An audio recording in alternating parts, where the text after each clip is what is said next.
Welcome to Chain Reaction, the Foreign Policy Research Institute's flagship network of podcast series examining the political, security, economic, and social trends shaping Europe and Eurasia. Throughout the year, we're talking with experts about developments in Russia's war in Ukraine, the new European security order, the past, present, and future of the Baltic states, Russia's political economy, and great power competition in the region. Join us each month for Bear Market Brief. The understanding of Russia, which is broadly as Russia as a great power that has its own special path, that has a mission, and that needs a strong state, and a different path to that of the West. I think when you look at these other industries, what you find is that there's a lot of pain built up in different parts of the Russian economy. Some of it's only going to be felt over a longer period of time. Baltic Ways. There were the countries that when the war started, they were willing to be, those voices of moral conscience. The continent. I think that this conflict today proves that we are able to go past grievances and that we are able to look into the future, into the common future together. Report in short. This is the real Achilles heel of Putin's mobilization. And of course, our flagship, Chain Reaction. These two countries are interacting militarily or have been interacting in several different conflicts.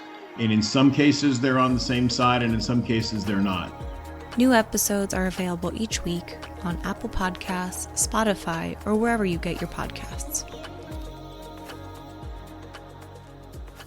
This week on Baltic Ways. Hello, and welcome to Baltic Ways, a podcast bringing you insights from the world of Baltic studies. I'm your guest host, Ben Gardner-Gill, filling in for Dr. Indra Ekmanis. Dr. Margaret Comer is a heritage studies scholar based at the Center for Collective Violence, Holocaust, and Genocide Studies at the Institute for Advanced Studies at University College London. She is currently working as research fellow on the project Good Citizens, Terrible Times, Community Courage and Compliance in and Beyond the Holocaust. From 2020 to earlier this year, 2023, she was a postdoctoral researcher on the European Research Council-funded project Translating Memories, the Eastern European Past in the Global Arena, based at Tallinn University. Margaret, thanks so much for joining us. Could you tell us a little bit about your background and what heritage studies is? Yeah, thank you so much for inviting me to be on this podcast. My name is Margaret Comer. I'm from Baltimore in the US. I guess academically, I have a BA in anthropology, the four fields, American kind, and a minor in Russian language, literature, and culture. And then I went over to the UK to do my MPhil and PhD at the University of Cambridge in their archaeology department, but really in what was a heritage studies research group, and now it's a center. So particularly in my MPhil, I started to get very interested in how people process and memorialize and even heritagize, a terrible new word, memories of mass violence. So for my MPhil, I wrote about the heritage of the Gulag on the Solovetsky Islands in Russia, which was the site of what became the first camp in the Gulag system. And then for my PhD, I was looking at sites of violence or sites related to the violence of Soviet repression in Russia, which is obviously it's not Russia, all of it, but Moscow and then Yekaterinburg. So I was really looking at what types of portrayals, maybe memorials, maybe walls of names, maybe exhibits at memorial museums, at actual sites of killing and imprisonment, what exists and what the narrative is, right, of remembrance. And then when I was working in Moscow, I was working a bit with Memorial, the society, and I was also looking at the digital layers of these remembrance that this organization tried to sort of add to the layer of Moscow. So what is heritage studies? So I'm definitely not a historian. I respect it very much, but it's not me. Heritage studies really is the study of what people remember and why. So it's not really trying to get to the bottom of what happened historically, but really what people, are told in school is what happened, or what the museums and the memorials that are based on a site or in a city, what the narrative you're supposed to learn from that is. What are the stories? What types of identity creation come from these? What types of maybe national identity strengthening? How does it reflect changing political and sociocultural conditions over time? Sometimes other things like economic as well. So it's a really broad field. So it can be, studying how a major site in a city, maybe a central plaza, has changed over time, like what buildings have gone up, who built them, what different memorials have gone up, who built them. I specifically have gotten very interested, again, in these sites, what we call dark heritage sites. So heritage that's associated with some type of violence, and that can be all the way from mass killing to imprisonment to maybe the site of, for example, in a country where they feel that they suffered a historic defeat. So there's a battlefield, but they see it as a site of like almost embarrassment or defeat. So it can be kind of, sometimes it's called uncomfortable heritage for this reason as well. So I've gotten really interested in looking specifically at how sites related to mass violence deal with this issue of perpetration and victimhood. For memorial museums, sometimes bystanding, but really it's sites of violence themselves. Who is identified as being responsible or sometimes guilty for what happened? Who are the victims who are brought out? And this is particularly interesting at sites of mass violence because often there's a very large number of victims, not all of whom share the same identity. And that can be very interesting and a very fraught topic, like who comes out. In terms of my postdocs, so my PhD was on Soviet repression, the heritagization. My first postdoc was a project through Cambridge, but funded by the International Holocaust Remembrance Alliance that was really looking at risks to sites, right? So what happens, specifically Holocaust sites of violence, right? So what happens, why do sites get destroyed or why did they fall down? And some of these are really physical threats, right? Like climate change, or nobody is using a building for 60 years, so the roof is going to fall in, right? And some are very intangible threats, like there's political pressure, the site is considered shameful or embarrassing, right, by a community or part of a local community. There's a lack of funding so that, no repairs can be made.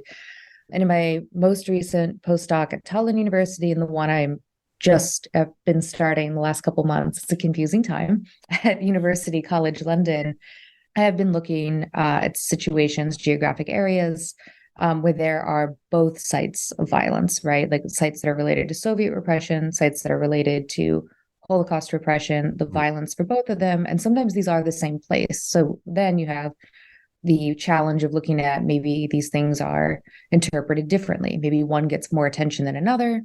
And maybe there are changing patterns over time over whose victimhood and suffering is brought forward, maybe put into the spotlight, and what maybe is pushed back for various reasons. And also, who are the perpetrators? I want to pull on the last item there, what you're working on right now at UCL, which is to find these sites where you've had both Soviet repression and the Holocaust or Holocaust-associated events. Could you talk a little bit more about that memorialization when it comes to, as you said, there are people who had multiple identities who were killed in these places, and now they are memorialized in different ways. Could you just talk a little bit about some examples and how you go about studying those things, I imagine, with perhaps some populations who are reticent to discuss? Sure, absolutely. And this is, so my current research is in Estonia, and I'm going to start looking at Lithuania and learning Lithuanian in the fall at the behest of my supervisor. So the current project is called Good Citizens, Terrible Times, Courage, Complicity, and Good Citizenship in the Holocaust. And the PI is Mary Fulbrook, a historian. And it's really trying to complicate some very simplistic models of what perpetration and victimhood and bystanding looked like in the Holocaust. So I think particularly in the popular imagination, there's an idea that in the Holocaust, good people did good things and bad people did bad things. So good people went out of their way, for example, to help their Jewish neighbors, maybe even try to rescue them, and bad people perpetrated violence. And in some cases, there's kind of this sliding scale, like the worst people perpetrated violence, and the less bad, but not very heroic, courageous people like stood by. Maybe they took over apartments or jobs that were vacated by Jews who had been deported or killed. And I personally, having worked kind of with perpetrator studies for years now, I don't believe in good or bad people, right? People do good or bad things for various reasons at various times. And it's never my intention to excuse anybody's actions or to like kind of even glorify anybody's actions. But I do really want to understand and kind of explain, because these are issues that are being faced all around the world in different conflict situations right now. So the project as a whole is trying to look, some people are doing, documentary or oral history I guess you could say, investigations into what people who decided to rescue, sometimes actually after having perpetrated earlier violence, or definitely after having stood by, and then suddenly they make a decision to rescue or to help Jewish people. So kind of looking at what that decision point is, and it can go the other way as well, right? Like people could have helped in the beginning and then refused because there were, very real dangers involved with going out of your way. And that's why, good citizenship is such a big part of the project, because at the time, in all of these occupied countries, rescuing Jewish people or people who had also been kind of marked for extermination by the Nazis was not an act of good citizenship officially, right? It was a crime. But as the time has gone on, right, different conceptions of what it is to be a good citizen, what it is to, again, in the normal parlance, be a good person, have changed. And now doing something that might land you among the righteous among the nations is really like the highest form of good citizenship there can be. So how that's changed over time. So my research is looking more at museum and memorial sites portrayals, not documentary evidence, as I said. And it's tough, right? Because in some places, the Jews are considered part of the national community. So World War II era suffering, there's really not a distinction made between, for example, the suffering of the national community, maybe communists, Jehovah's Witnesses, what was termed at the time homosexuals, and the Jewish suffering. But in other places, there is a difference. Like the Jewish suffering is somehow set apart, and it's not necessarily considered part of the national narrative of suffering. In situations like we can take Estonia, where there was this, very painful and violent Soviet occupation right before the Nazi occupation, and then another very long and equally painful Soviet occupation afterwards, sometimes there is kind of a reticence, right, to include the Jews as Estonian victims. There's a couple, different historical reasons. There's a couple theories about why this is. There's that I definitely did not come up with. One of my weak points definitely is that I don't always remember authors off the top of my head, but there are these ideas of competitive victimhood, of the double genocide narrative. They really try to get in, like, why is it that there's almost like this competition over who suffered more? Why does it not always seem to be possible to say everybody suffered? Both of these regimes of violence had victims. Of course, the Nazi occupation in Estonia had Estonian victims as well. And there's some work being done on who those people were.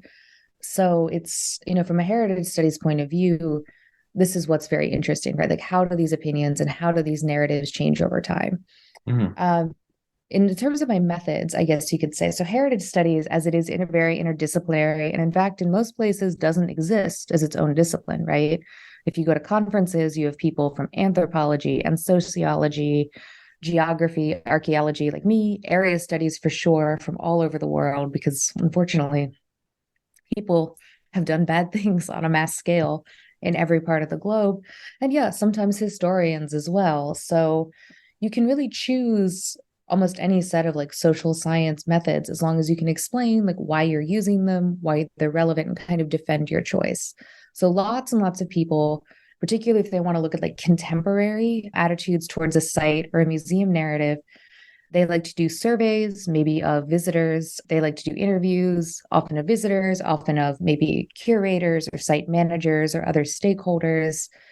And that can get very quantitative very quickly. A lot of mapping, I don't exactly know the phrase for it because I don't really use it, but very complicated statistical data. But I use kind of because my first degree, right, was in anthropology in the US style, I'm very familiar with ethnographic methods. So I don't, for various reasons we don't need to get into, during my PhD, I was not doing full-scale ethnographies of 3 to 6 months or even more. But I do use those techniques of, finding people who are willing to kind of introduce you to a group and then, going to a place over and over and over and either sort of acting the way visitors do, following the same paths they do, listening to the same interpretation, trying to spend like as much time as they do in certain rooms and kind of watching, but also participating, right? So real participant observer ethnographic methods, and sometimes with the site stakeholders and managers as well. So I've spent a lot of time following people around, going to tea break with, sitting in meetings, things like that. The other thing, it's sort of like you can use a bit of a between critical discourse analysis and visual analysis, right? So when I go to a site, I take tons and tons and tons of photos and videos. I don't necessarily always record what a tour guide is saying because don't want you to do that, but I take as many notes as I can and type them up later. So again, kind of an anthropological method, right, of field notes, and try to go on different days, different times of day, try to be with sometimes different groups of visitors. So sometimes I would go when I was doing field work in Russia within an English speaking group and then with a Russian speaking group to see how things are different. And then really focusing as well on the layout, right, of interpretation or text panels. So what images are shown, again, whose names or like group identities are brought out, either as perpetrators or victims. Is interpretation kind of, how to say, consistent across the site? Is there one story they're telling, or is it a site? And this is actually quite common where different parts have been like redone at different times. So you have one section that maybe deals with let's say the lead up to a mass violence event. And then the part dealing with the actual event itself is very different in tone, very different in design, and threads don't really get picked up. So yeah, you look at the layout, you look at the text over and over. And I also am very interested, a lot of these sites have a lot of digital material available. So these can be lists of victims, these can be lots of testimonies, way more stuff, and in many different like media formats than could ever be kind of at a site itself. Like what's going on there? Like what would a casual visitor see, and what can you find if you really dig deep?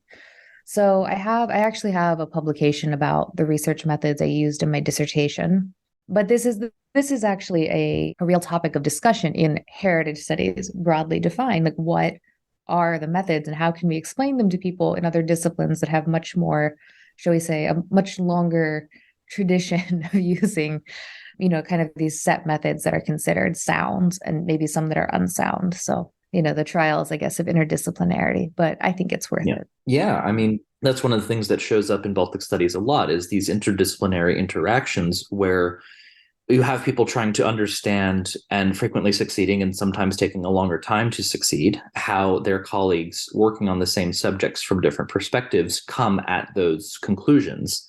And certainly with new investigations, shall we say, or new subfields or new fields entirely, we certainly see this show up a lot. So it's interesting to get this particular perspective. To get into the content a little bit, and you just described a phenomenon of, and one thing that really stuck is going, for example, with a Russian-speaking tour group, going with an English-speaking tour group, looking at the translations of materials in museums or other sites in different languages.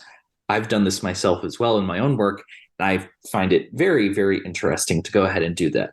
So I was wondering if you could talk a little bit about how you systematize that, if that's the appropriate term, but also if you could get into any specifics about, cases that really highlight that contrast, particular tours you've been on where something was really striking in that regard, or something showing up in your research at the moment. Sure. Yeah. I guess I would say that whenever I'm like spending a lot of time at a site, I try to do the tours and read the interpretation in every language that I can understand, which of course varies a bit. But what I find really interesting is that I guess what information is taken for granted by the tour guide. Like what do they think that everybody in the group obviously knows? So again, like working with sites more of Soviet repression in Russia, the Russian-speaking groups, don't really define what the their version of the Cultural Revolution was, right? Like during the Bolshevik period. But if I identified myself as an English speaker, and this could also take the form, by the way, of not having like an English-speaking tour that's formally offered, but people who know that I'm not, from this background, I'm not from this country, who think they need to start at, step one, or else I won't understand. So interestingly, when I was doing this fieldwork in Russia, I always got a very thorough description of what the Russian Revolution was, which could be very, very different. And the reason I brought up this kind of Bolshevik cultural shift very early in the Soviet Union was when I went to the Sakharov Center in Moscow. The woman was there alone, and the woman taking care of the site wanted to show me around. And they do have interpretation that deals with this period. But she started by saying, so you must not know anything about our history. So we talk about the Russian Revolution. And she said, but, this period particularly in the 20s was, terrible in many ways. People are dying of starvation in the big cities, people are starving. But also it was amazing because it really, anything was possible, right? Like, you had these artists they were in charge of like avant-garde people, right? Like in charge of the Ministry of Culture. And it was like the language was going to be redone. All the architecture was going to be redone. Like really anything was possible. And that was what she wanted me to take away from this little lecture on the Russian Revolution. And in other places, it was very much based on like just violence, right? Like there was nothing good about the Russian Revolution. So I always found that to be very interesting. And I always like took a lot of notes about that. Sometimes there is a difference between what is specifically defined and what isn't. And I think this is normal, right? I don't know what your experience is, but when I go to conferences, because it's very interdisciplinary, what I say in the introductory slides is always different, right? Like based on the audience. So I definitely understand. And I think it's really, it says a lot, but at some point it's also like just a practical thing. So it's kind of one of those things that it's just often things have a meaning. There's like sociocultural and political and emotional meanings behind it. And sometimes it's just, well, these people don't know anything. They're likely not to know anything. And so you really have to explain, the background. Yeah, no, I've definitely experienced that myself as well. And sometimes you just go in and you're like, sure, just tell me everything you have. Yeah, exactly. Yeah. And I think like using kind of these ethnographic methods, you do want to do that, right? Like you want to see what people think it's important for you to know. So I really, unless I'm doing like specifically an interview, I would never interrupt anybody during an interview, right? But I would, try to get to the questions that I wanted to ask. But when I'm doing what many anthropologists call deep hanging out, right? Like, maybe hanging out for a long period of time just to see like how rhythms work, what do people say? I would never try to like direct the conversation. It's because it's important to see like what people say of their own accord. Like, what do they think are the most important things? What do they really want to highlight to you? And maybe this is about like an organization or a museum's mission, or its foundation. But it can also be about like everyday life. Like, what are the trials and tribulations of doing this? And just some like anecdotes as well, which are also say a lot. Yeah. Getting these little vignettes, these little stories in. There's a lot contained within those frequently. Yeah, for sure. Yeah.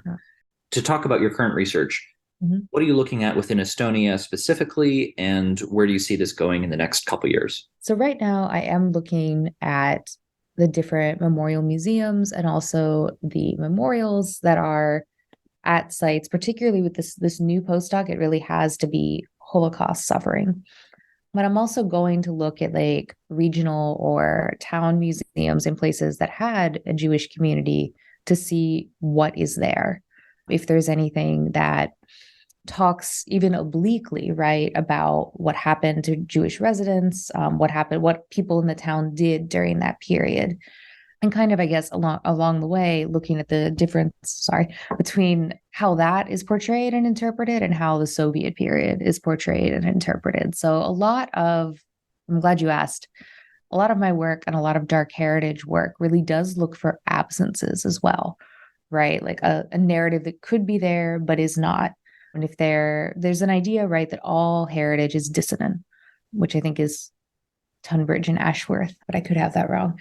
And that means that every narrative of the past is necessarily incomplete. Like it won't speak to everybody, and it can never have everybody's experience, right? And that's very existential, right? Of course it can. So if you have a national museum, it's obviously not going to tell you the story of every corner of the country, right? If you have a smaller museum, it's still true that you can't cover everything, even like for events that might be very important to someone, like of core memory almost from when they were growing up. But so what I do and what people often do is look at a series of sites and see if there's like a marked absence, like a thread that could be there or that is not, if it's dropped sometimes or it shows up in the same way in different places. So again, dissonant heritage, I hear it used sometimes as like some heritage is accepted and some is dissonant, But I think from my perspective, maybe we could call it the Cambridge heritage perspective, it is all dissonant. It's just a matter of looking at patterns of dissonance, and maybe patterns of contestation as well. Yeah, yeah. I mean, when you define something as dissonant heritage, you're implying that something is sonorous, right? By definition, and implying something is like normal or sonorous. It doesn't make a whole lot of sense to me when I hear that either. So, yeah, I never thought of that, but yeah, no, I can't even think of what sonorous heritage would be for me. Like, everything sounds kind of Soviet, yeah. Right. Or contestable, let's say. Yeah, right. Exactly.